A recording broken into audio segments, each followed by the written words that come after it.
తదుపరి రాశి మిథున రాశి. మిథున రాశి వారికి దశమంలో రాహు సంచరిస్తున్నాడు ప్రస్తుతము. సరే, ఈ 25 మొత్తం ఫలితాన్ని చూసుకున్నట్లయితే ముఖ్యంగా మనము ఎక్కువగా అంటే ఈ రాశి ఫలితాన్ని ఎలా లెక్క వేసుకోవాలి అంటే ఉగాది వరకు. ఎందుకంటే ఉగాదిలో నవనాయకత్వ ఆధిపత్యాలు మారుతాయి కాబట్టి ఇక్కడ తప్పనిసరిగా ఎట్టి పరిస్థితుల్లో ప్రధానంగా ఉగాది వరకు ఈ ఫలితాన్ని తీసుకోవడం ఉత్తమం. ఈ బుధుడు ఆధిపత్యం వహిస్తాడు మిథున రాశికి. మిథున రాశి వారికి విదేశాలకు వెళ్ళడానికి అనుకూలంగా ఉంది. విదేశాల్లో ఉన్న వాళ్ళకు ఉద్యోగాలు వస్తాయి. ఇక్కడ ఉన్నటువంటి వాళ్ళకు విదేశాలకు వెళ్ళడానికి వీసా రావడం జరుగుతుంది. ఖచ్చితంగా మిథున రాశి వారికి మాత్రం ఏప్రిల్ తర్వాత ఉద్యోగంలో మార్పులు లభిస్తాయి. మార్పులు అంటే స్థానచలనం అవ్వచ్చు, మీరు కూర్చున్న ప్లేస్ కూడా అవ్వచ్చు, ఫస్ట్ ఫ్లోర్ నుంచి సెకండ్ ఫ్లోర్, లేదంటే టేబుల్ మారచ్చు, పోస్ట్ మారచ్చు. స్థానచలనం, ట్రాన్స్ఫర్స్, ప్రమోషన్స్ మిథున రాశి వారికి ఖచ్చితంగా ఈ ఎఫెక్ట్ అనేది ఉంటుంది. ఎందుకంటే శని మారి దశమంలోకి వస్తున్నాడు, పూర్ణ కేంద్రంలోకి వస్తున్నాడు.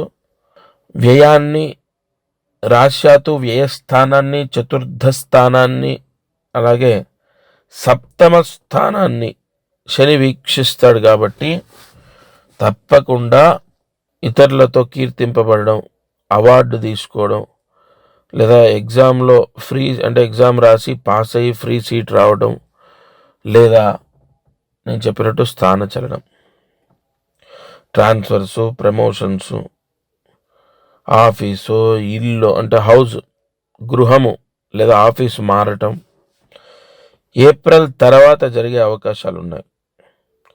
2025లో మంచి పేరుని సంపాదిస్తారు, బాగా చదువుకుంటారు.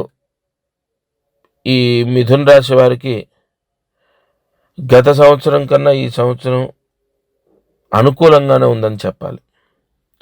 గురువు లగ్నంలోకి రావడం అంటే రాశిలోకి రావడం, జూన్ తర్వాత గురుబలం కూడా ఈ రాశి వారికి రావటం, శని, రాహు, కేతుల యొక్క అనుకూలత, ఓవరాల్గా మిథున రాశి వారికి నాట్ బ్యాడ్, పర్వాలేదు. ఈ మధ్యలో ఉన్న డిస్టర్బెన్స్ అన్ని కట్ చేసుకోవాలి. ఓవరాల్గా మిథున రాశి వారికి నాట్ బ్యాడ్, పర్వాలేదు. 2025లో పెద్దగా విపత్తులు, సమస్యలు వచ్చే అవకాశాలు లేవు. కొంతమందికి కొన్ని ప్రశ్నలు ఉన్నాయి.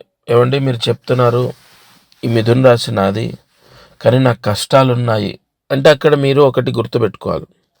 గోచారము రాశి ఫలితం కన్నా కూడా పవర్ఫుల్ మన జాతకం. కొన్ని కోట్ల మంది జన్మించినప్పటికీ అందరి జాతకాలు ఒకేలా లేవు. ఒక్కొక్కరు ఒక్కొక్క కర్మ అనుభవిస్తున్నారు. కాబట్టి జాతకం అనేది ఎంతో పవర్ఫుల్. వ్యక్తిగత జాతకం వల్ల జరిగే నష్టాలుంటాయి, లాభాలుంటాయి. మీరు మీ డేట్ ఆఫ్ బర్త్ ఉన్నా లేకపోతే వేలిముద్రలతో మీ వ్యక్తిగత జాతకాన్ని నేను చెప్తాను. తద్వారా కూడా మీరు మీ ప్రశ్నకు సమాధానాన్ని తెలుసుకోవచ్చు. జై గురు Dattatreya. Please like and subscribe Eagle Andhra.